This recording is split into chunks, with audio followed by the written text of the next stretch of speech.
कुंडली में अगर राहु ग्रह अशुभ प्रभाव डाल रहा है तो आपको गाय को क्या खिलाना चाहिए और कैसे गाय की सेवा करनी चाहिए, जानते हैं पंडित जी से।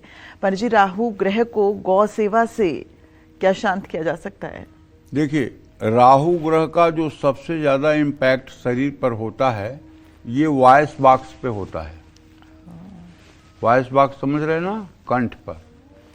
जिन लोगों का राहु बहुत ज्यादा खराब होता है ऐसे लोगों को गले में कैंसर की बीमारी होती है।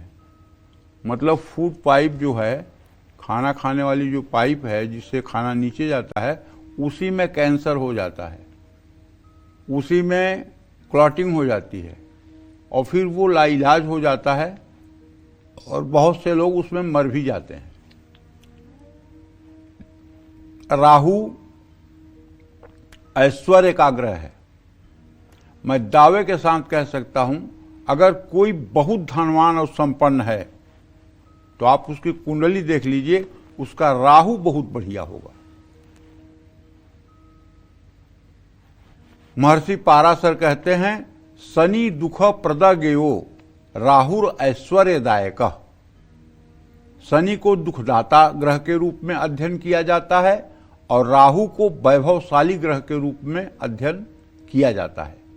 लेकिन राहु के साथ एक बात ज्योतिष में और है कि यद्यद भावगते राहु केतुश्च जनने नृणाम यद्यद भावे संयुक्तम तत्फलम प्रतिषेधलम।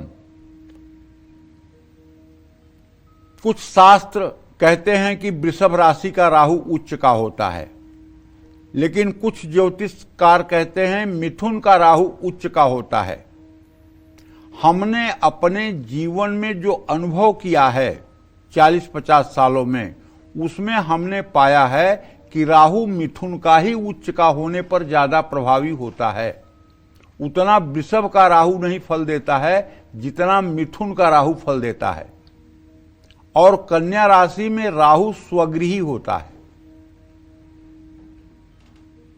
और धनु राशि या वृश्चिक राशि में राहु हो जाए तो ये नीच का फल देता है और बहुत अशुभ फल देता है।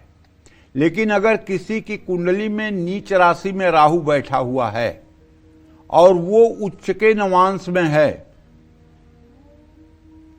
तो आप मान के चलिए कि उसका बुरा फल नहीं होगा बल्कि अच्छा ही फल होगा।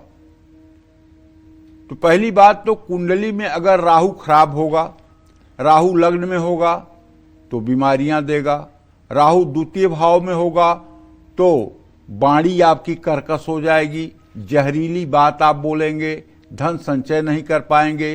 तृतीय भाव का राहु होगा तो भाई बहनों का स्वास्थ्य ठीक नहीं रहेगा, भाई बहन परेशान होंगे, लेकिन आप पराक्रमी रहेंगे, आप कर्मठ रहेंगे। चौथे भाव में राहु होगा तो आपकी माता का सेहत में गिरावट आएगी। पांचवें भाव का राहु होगा तो संतान सुख में कमी आएगी। छठवें भाव का राहु होगा तो आप निरोग रहेंगे, राजा की तरह रहेंगे, शत्रुहंता आपका योग बनेगा। सातवें घर का राहु हो तो वैवाहिक जीवन में उथल पुथल लाएगा। आठवें घर का राहु हो तो भूत प्रेत की बाधा होगी और बवासीर, पाइल्स, भगंदर ये जैसे रोग हो सकते हैं।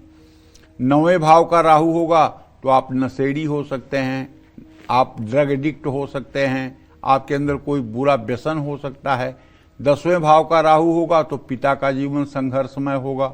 एकादश भाव का राहु होगा तो आप राजा होंगे, बादशाह होंगे।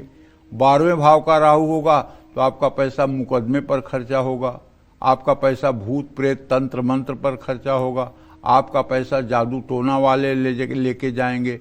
तो ये सब राहु के प्रभाव हैं।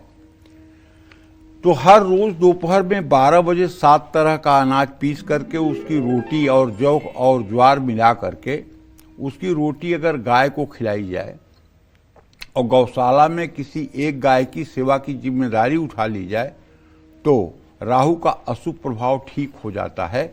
जय मां विंध्यवासिनी।